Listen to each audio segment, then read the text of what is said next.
Hi, first graders. It's Mrs. Sealander. I miss you so much. So I'm reading another folktale this week. This one's called Two Ways to Count to 10. Before we read the story, I wonder if you can think of more than one way to count to 10. Maybe that'll be a clue in the story. So, I really miss you. Really miss you. So before we start the folk tale, hopefully you've already told your parents about what a folk tale really is. That it's an old story. It usually comes from a certain country. Remember, the older people usually told the younger people the stories. So the stories were passed down from generation to generation. And this one was definitely one of those stories. And your job is to listen for the lesson, what you can learn or take away from the story. So this story is a Liberian folktale. Liberia is on the west coast of Africa, and it's retold by Ruby D, illustrated by Susan Madaw. Retold means that she heard the story and then decided to write it down in her own words. So, why don't we sing the song? Because that's how we always start. It's story time, it's story time, it's story time on. It's story time, it's story time, it's story time on. You're on the steps, I'm in my chair, I have a book with you to share. It's story time, it's story time, it's story time on. Okay, you're listening for the lesson. Long, long ago, animals were not so different from one another. They were different colors, shapes, and sizes, just as they are today, but they lived together in friendship and in peace. The leopard was king, rich beyond telling, mighty in his power and wisdom. All the animals respected and loved their king. Who shall I name to be ruler after me when I die? King Leopard said one day to his beloved daughter. I must seek out the cleverest beast in our jungle. I must find one who is wise enough to rule well. I shall make him a prince. Someday, my dear daughter, the two of you shall be queen and king. King Leopard was pleased with his idea, and he planned a great feast. His royal drums carried the news of the feast far and wide throughout the jungle. The animals came as guests, and they danced for 3 days. At last the king told them to make a huge circle. Stepping into its center, he called his daughter to his side. Then he spoke in a loud voice. Listen, friends, he called. Someday when I am gone, another king must rule in my place. I will choose him now from among you so that he will be ready. There was a murmur of excitement all through the crowd. I shall seek the cleverest among you, for your king must be wise. He shall be a son to me and a husband to my dear daughter. He shall share all my riches. Shouts came from the eager guests at the king's feast. No doubt each animal hoped that the good fortune would be his. Then King Leopard held up his hunting spear.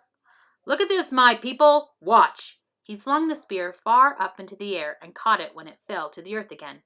With this spear I will test you. He who would be our prince must also throw the spear toward the sky. He must send it so high that he can count to 10 before it comes down again. There was a buzz of talk among all the animals. This would not be so hard to do, they thought. One after another, they came forward to try their skill. But first, each beast danced and sang before the king and his daughter. I will be first, said the elephant, pushing all the other beasts out of the way. The elephant danced clumsily. He was very big, and his body was heavy. With his trunk in the air, he trumpeted all the fine deeds he would perform if he were king. I will be king. I can do this thing, he said with his trunk. The great beast threw King Leopard's spear into the air. 1, 2, 3, he began counting. Before the elephant had said 4, the king's spear dropped to the earth. The proud beast hung his head so low that the tip of his trunk dragged on the ground. He had failed. Next came the bush ox. "I will be king. I can do this thing," said the huge animal as he danced. "I'll throw the spear to the sun." The bush ox picked up the spear in his mouth. With a mighty toss of his great head, he flung it far, far above his wide gray horns. 1, 2, 3, 4, the bush ox counted. But he, too, was slow. Before he could say 5, the spear was down on the ground, and he went off, ashamed, into the jungle. The chimpanzee was third. He jumped up and down, beating his hairy chest with his fists and singing of how much he would like to be king. The chimpanzee rose up on his hind legs and held the spear in one hand, just like a man. "I will be king.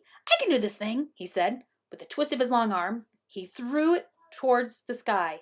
1, 2, 3, 4, 5, 6, 7, he chattered as fast as he could. The animals held their breath. Surely, with such a quick tongue, he would make the count. But he did not. Just as he said 8, the spear fell into his hand. And the crowd parted as the lion stepped majestically into the center of the circle. The lion had always wanted to be king anyway, and now was his chance to prove that he was the finest animal in the jungle. With a fling of his mighty mane, he danced and he sang of his royal intentions. "I will be king. I can do this thing," he sang. As the other animals looked on in awe, the lion twirled his tail around the spear and threw it skyward. With a thunderous roar, 1, 2, 3, 4, the spear rose higher and higher. 5, 6, 7, 8, 9. Just as he said 9, the spear pierced the earth at his feet.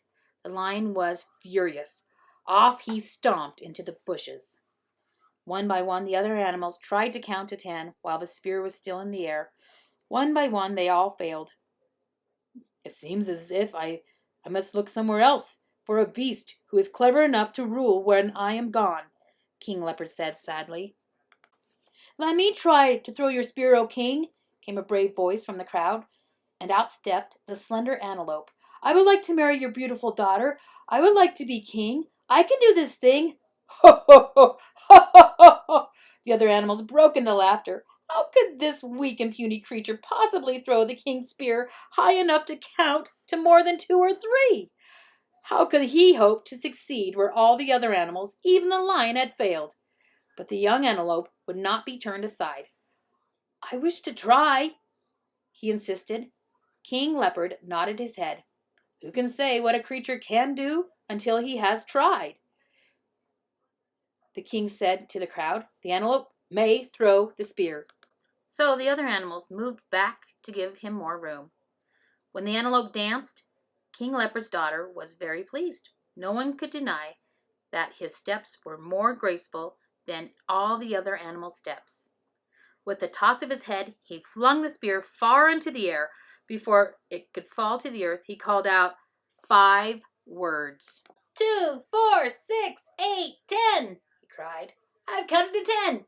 King Leopard didn't say how the count was to be made. The king laughed and nodded his royal head. "No, I did not say how the count was to be made," he agreed. "And as everyone knows, one can count to 10 by 2s as well as by 1s. Remember, my friends, it's not always the biggest or the strongest, but sometimes the cleverest that wins the prize. The antelope has won the contest. He shall be king."